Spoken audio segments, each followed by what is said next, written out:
بہت ہی خوبصورت حدیث ہے، صحیح بخاری کی آخری حدیث ہے۔ مجھے اپنے بچپن کی یہ بہت ہی پیاری یاد لگتی ہے۔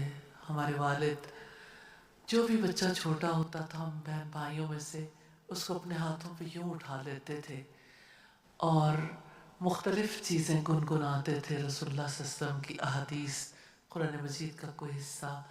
تو یہ مجھے بہت ہی پیاری لگتی تھی۔ کلمتانی خفیفتانی علی اللسان، دو کلمے ہیں زبان پر بہت ہلکے ہیں، رحمان کو بہت محبوب ہیں، میزان پر بہت بھاری ہیں۔ سبحان اللہ و بحمدہ سبحان اللہ العظیم۔ تو ایک چھوٹا سا کلپ، نبی صلی اللہ علیہ وسلم نے فرمایا اذا مررتم بریاض الجنہ، جب تم جنت کے باغیچوں پر سے گزرو، فردعو، تو کچھ پھل کھا لیا کرو، کچھ چر چگ لیا کرو۔ صحابہ کرام نے پوچھا اللہ کے رسول جنت کے باغیچے کون سے ہیں؟ آپ صلی اللہ علیہ وسلم نے فرمایا مجالس الذکر، مجالس العلم، علم کی مجلس ہیں۔ ایک اور بار فرمایا ذکر کے حلقے۔ ایک بار آپ صلی اللہ علیہ وسلم نے جب فرمایا تو صحابہ کرام نے پوچھا کہ جنت کے باغیچوں کے پھل کون سے ہیں؟ تو آپ نے فرمایا سبحان اللہ والحمد للہ ولا الہ الا اللہ واللہ اکبر۔ تو دہرائیے گا سبحان اللہ والحمد للہ ولا الہ الا اللہ واللہ اکبر۔ یہ چار کلمے ایسے ہیں جن کے بارے میں نبی کریم نے فرمایا مجھے ہر اس چیز سے زیادہ عزیز ہیں جن پر سورج طلوع اور غروب ہوتا ہے۔ تو آپ اندازہ کر سکتے ہیں یہ کتنے ویلیویبل کلمات ہیں۔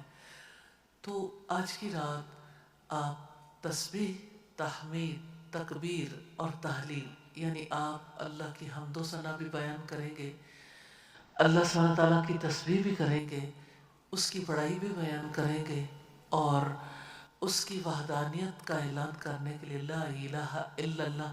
تو یہ چار کلمات ایسے ہیں جس میں یہ ساری چیزیں آ جاتی ہیں، سبحان اللہ والحمد للہ ولا الہ الا اللہ واللہ اکبر۔ دہرائیے گا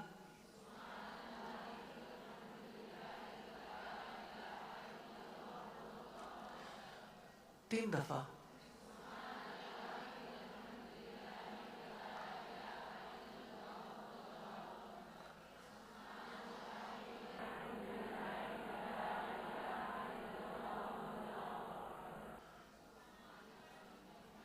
سبحان اللہ والحمد للہ ولا الہ الا اللہ واللہ اکبر۔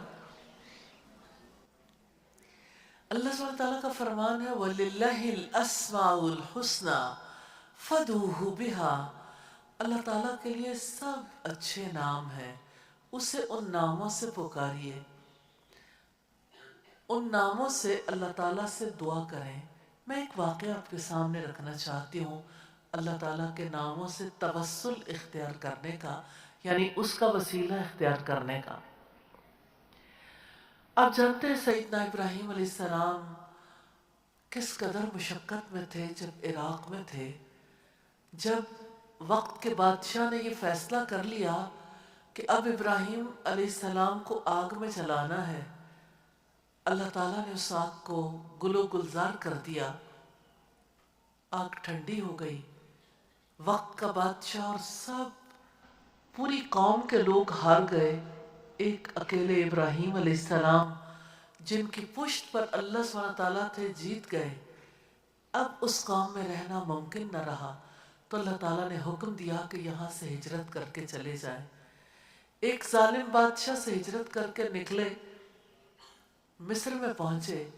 مصر کا اس دور کا بادشاہ ایسا تھا جس نے یہ طے کر رکھا تھا کہ کوئی خوبصورت لڑکی، کوئی خوبصورت عورت اس وقت تک مصر کے اندر انٹر نہیں ہو سکتی جب تک اسے میرے سامنے پیش نہ کیا جائے۔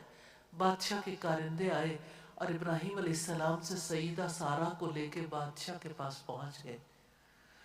سیدہ سارہ بادشاہ کے پاس تھیں، بدنیتی سے اس نے ہاتھ بڑھایا تو انہوں نے گھبرائے بغیر اللہ سبحانہ تعالیٰ کو پکارا، اللہ سبحانہ تعالیٰ کے سامنے اپنے معاملات رکھے، اس کے ناموں سے وسیلہ اختیار کیا، اور اللہ تعالیٰ نے اس بادشاہ کے بڑھے ہوئے ہاتھ کو یوں پتھر یا لوہے کا کر دیا۔ بادشاہ زیرک تھا، اللہ تعالیٰ کو تو نہیں پہچان سکا، لیکن یہ جان گیا کہ اس عورت کے اندر کوئی پاور ہے۔ حضرت سارہ کو پتا تھا میرے پاس کوئی پاور نہیں، کیونکہ انہوں نے اللہ کے آگے ہاتھ پھیلائے تھے۔ بادشاہ نے کہا، اے عورت، اگر تو مجھے ٹھیک کر دے، یعنی جو خرابی میرے اندر آئی ہے تیری وجہ سے آئی ہے، اگر تو مجھے ٹھیک کر دے میں تجھے مالا مال کر دوں گا۔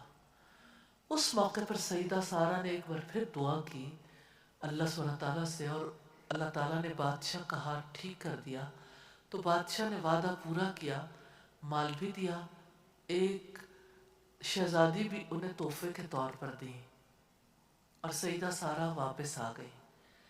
آپ امیجن کر سکتے ہیں، اجنبی ملک، رہنے کے لیے گھر نہیں، زندگی کی ضروریات کے لیے مال نہیں، اللہ سبحانہ تعالیٰ کے نام کا واسطہ دے کر سوال کیا تھا، اللہ تعالیٰ نے وقت کے بادشاہ کے ظلم سے بھی بچا لیا، عزت بھی محفوظ رکھی، مال بھی دلوایا، گھر بھی مل گیا، اور اس طرح سے ان کے لیے زندگی گزارنا ابراہیم علیہ السلام کے ساتھ ممکن ہو گیا۔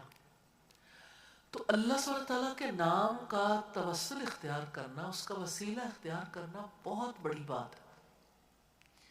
اللہ تعالیٰ کے خوبصورت نام ہیں، آپ اپنی زندگی کی ساری ضروریات، ساری حاجتیں، جو تو آپ کے دل میں، جو آپ اللہ تعالیٰ سے مانگنا چاہتے ہیں، جس کی آپ نیڈ فیل کرتے ہیں، کسی سے کہنے کی بجائے اپنے رب سے کہہ لیں، اس کے ہر نام کے ساتھ دل کی گہرائیوں سے دعا کر لیں۔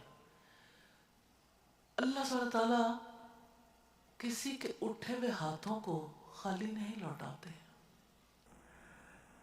ہاں، یہ ہو سکتا ہے 3 صورتیں، فوراً پوری ہو جائے یا پوسٹ پون ہو جائے، اور یہ بھی ہو سکتا ہے کہ اللہ سبحانہ تعالیٰ اسے آخرت کے لیے اٹھا رکھے، لیکن ایسا نہیں ہو سکتا کہ اس دعا کو یوں ہی جانے دیں۔ اس لیے پورے یقین کے ساتھ اللہ